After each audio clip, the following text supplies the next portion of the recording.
নমস্কার বন্ধুরা, পূর্ণিমা ইজি কিচেনে সবাইকে স্বাগত জানাই।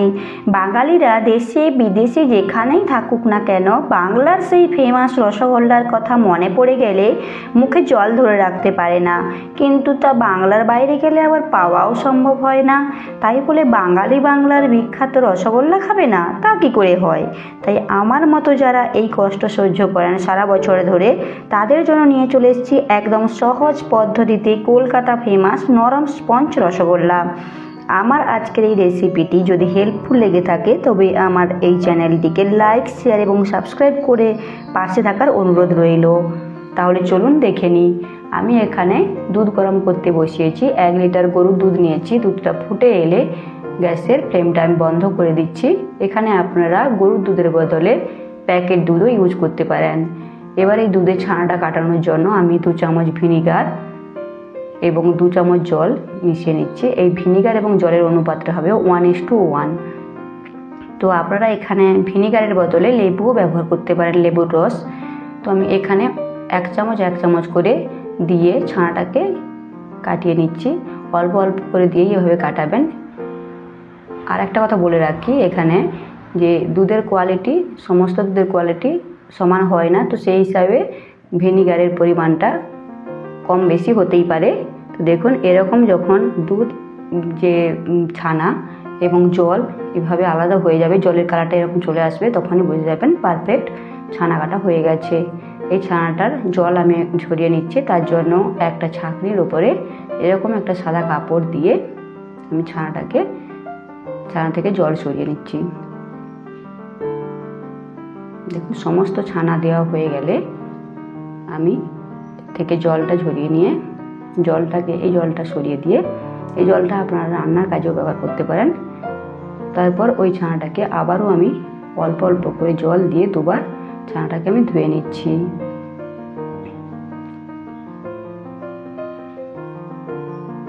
এইভাবে ছানাটা ধোয়ার কারণে এর মধ্যে যে এক্সট্রা ভিনিগার থেকে যায় কিংবা যে ভিনিগার একটা স্মেল থাকে, সেটা কিন্তু চলে যায়। তার জন্য এভাবে ধুয়ে নিতে হবে 2বার। তারপর ধুয়ে এর মধ্যে থেকে আমি জলগুলো ঝরিয়ে নিচ্ছি। দেখুন, এইভাবে কিন্তু আমি জলটা ঝরিয়ে নিচ্ছি। এইভাবে জলটা ঝরিয়ে আপনারা চাইলে ঝুলিয়েও রাখতে পারেন কোথাও বেঁধে, কিংবা এটা কোথাও রেখে আপনারা কোনো ভারী কিছু দিয়ে চেপে জলটা ঝরিয়ে দিতে পারেন। তবে অবশ্যই খেয়াল রাখবেন বেশি জল ঝরাবেন না। এখানে আমি 300 গ্রাম চিনি নিয়েছি, আর নিয়েছি 1 লিটার, মানে ওর ডবল জল দিয়ে দিয়েছি। আর দিয়েছি ফ্লেভারের জন্য 3টে এলাচ দিয়ে এই দেখুন জলটাকে আমি মিশিয়ে নিচ্ছি। চিনিটা গলে আসা পর্যন্ত এইভাবে ফুটতে দেব।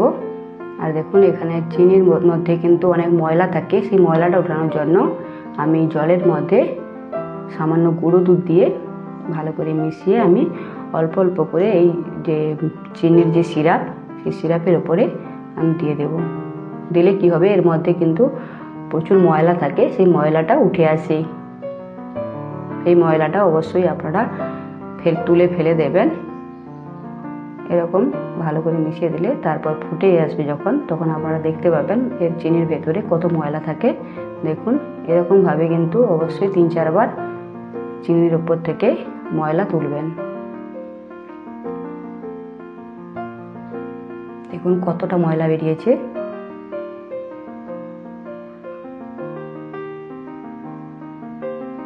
আমরা প্রায় অনেকেই কিন্তু জানি না যে চিনির ভেতরে কতটা ময়লা থাকে।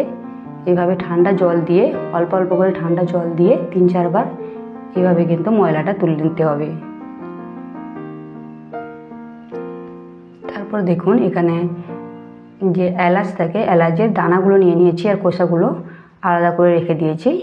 10-12টা এলাচের দানা আর সামান্য চিনি নিয়ে নিয়েছি। এই চিনিটা দিয়েছি এই কারণে যাতে একটা মিহি পেস্ট তৈরি হয়। তার জন্য দেখুন এরকম একটা মিহি পেস্ট তৈরি করে নিয়েছি। এটা রসগোল্লায় দিলে ফ্লেভারটা খুব ভালো আসে। আপনারা যদি না পছন্দ করেন তাহলে সেক্ষেত্রে অ্যাভয়েড করতে পারেন। তারপর দেখুন, এখানে রসগোল্লার যে সিরাপ, ফার্স্ট সিরাপটা যে রসগোল্লাটা ডুবানো হবে, সেই সিরাপটা কিন্তু একদম রেডি হয়ে গেছে। এরকম দেখবেন চিপচিপে হবে না, এরকম পাতলা জলের মতোই হবে। বেশি মোটা হয়ে গেলে কিন্তু এর মধ্যে যে রসগোল্লার মধ্যে যে রসটা ঢুকবে, সেই রসটা কিন্তু ঢুকবে না। তো তো তার জন্য এরকম একটা ছাঁকনির মাধ্যমে আমি ছেঁকে নিয়েছি রসটাকে। তারপর দেখুন আরও একটা সিরাপ তৈরি করে নিচ্ছি। এটাতে দুটো সিরাপ লাগে, একটাতে রসগোল্লা ডোবানো হয় আর একটাতে রসগোল্লাটা ফোটানো হয়। তো দেখুন এখানে আমি 200 গ্রাম চিনি নিয়েছি আর এখানে 1.5 লিটার মতো জল নিয়ে নিয়েছি। দেখুন এভাবে সেম প্রসেসে কিন্তু এই চিনিটা থেকে আমি ময়লা তুলে নেব এবং সিরাপটা করতে দেব। তারপর দেখুন এখানে যে ছানাটা আমি জল ঝরানোর জন্য রেখেছিলাম এখন এরকম হয়ে গেছে। দেখুন রসালো ভাব আছে, কিন্তু একদম ঝরঝরে শুকনো হয়ে যায়নি, আবার একদম রসও নেই এর ভেতরে, জলও নেই এর ভেতরে, একটু রসালো ভাব থাকবে, এরকম থাকবে। তো আমি এখানে 2 লিটার দুধের ছানা নিয়েছি, আগে থেকে 1 লিটার আমি করে রেখেছিলাম, টোটাল 2 লিটার দুধের ছানা। তো এই ছানাটা কিন্তু অবশ্যই ভালো করে মেখে নিতে হবে, ছানাকে অবশ্যই ভালো করে মাখতে হবে। যত ছানা ভালো মাখা হবে তত কিন্তু রসগোল্লাটা খুব ভালো তৈরি হবে। এভাবে হাতে তালু দিয়ে ভালো করে প্রেস করে কিন্তু ছানাটা মাখতে হবে, এর ভেতরে যেন কোনো দানা না থাকে সেদিকে একটু ধ্যান রাখবেন। এইভাবে ভালো করে ঠেসে ঠেসে কিন্তু ছানাটাকে মেখে নিতে হবে। তারপর দেখুন এর মধ্যে আমি কিছু সামান্য অ্যাড করছি, দিয়ে দিয়েছি এলাচের গুঁড়ো এবং ময়দার গুঁড়ো আর সামান্য চিনি। এই চিনি আর ময়দা দিয়েছি ভালো করে একটা মাখানোর জন্য, যাতে ভালোভাবে মাখানো হয়। এখানে আপনারা চাইলে অ্যারারুটও ময়দার বদলে ব্যবহার করতে পারেন। চিনিটা কোনো মিষ্টির জন্য ইউজ করা হচ্ছে না, এটাকে ভালো করে যাতে একটা মিশ্রণ তৈরি হয়, ভালো করে যাতে মাখানো হয়, তার জন্য এই চিনি এবং ময়দা দেওয়া হয়েছে। এবার এটাকে সমস্ত কিছু ভালো করে মিশিয়ে নিয়ে এইভাবে ঠেসে ঠেসে এইভাবে হাত দিয়ে প্রেস করে করে কিন্তু অবশ্যই মেখে নিতে হবে। তারপর দেখুন যখন এইভাবে প্লেট থেকে উঠে আসছে, লেগে যাচ্ছে না, তখনই বুঝে যাবেন কিন্তু ছানাটা একদম পারফেক্টলি মাখা হয়ে গেছে।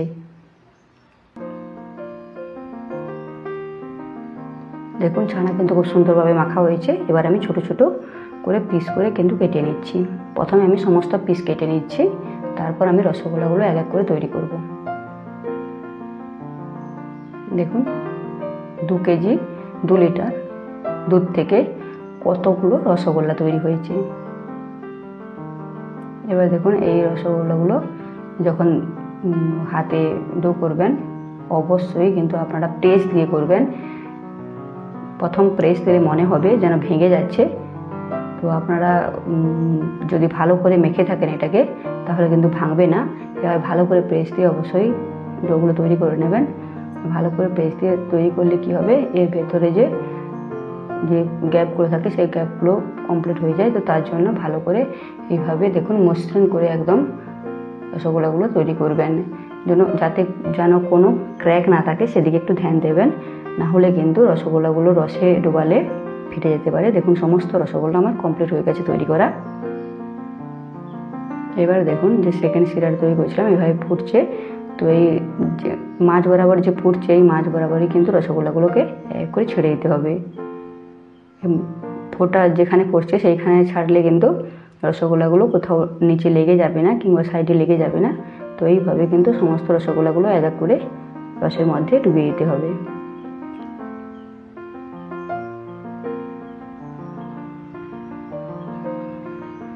দেখুন রসগোল্লাগুলো কত সুন্দর দেখতে লাগছে এবং সমস্ত রসগোল্লা আমার এখানে দেওয়া হয়ে গেছে।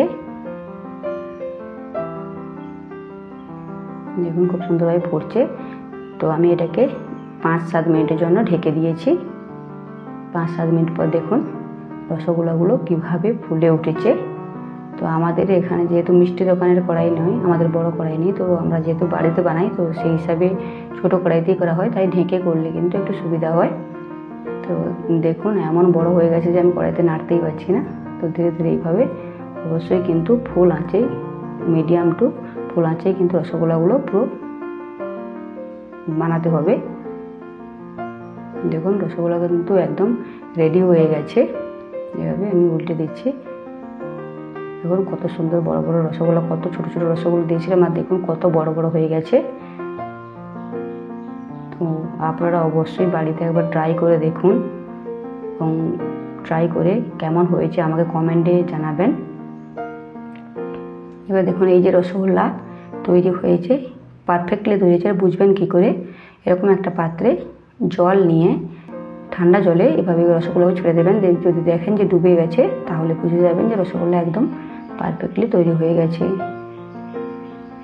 সমস্ত রসগোল্লা তৈরি হয়ে গেছে। আমি এভাবে রসগোল্লার যে সিরাপটা তৈরি করে রেখেছিলাম সেই সিরাপের মধ্যে সমস্ত রসগোল্লা আমি দিয়ে দিচ্ছি। দেখুন সমস্ত রসগোল্লা কিন্তু তৈরি হয়ে গেছে। এরকম আপনারা বাড়িতে অবশ্যই একবার ট্রাই করে দেখুন। এরকম গরম গরম কাঁচা রসগোল্লা বাড়িতে মানে জাস্ট জমে যাবে।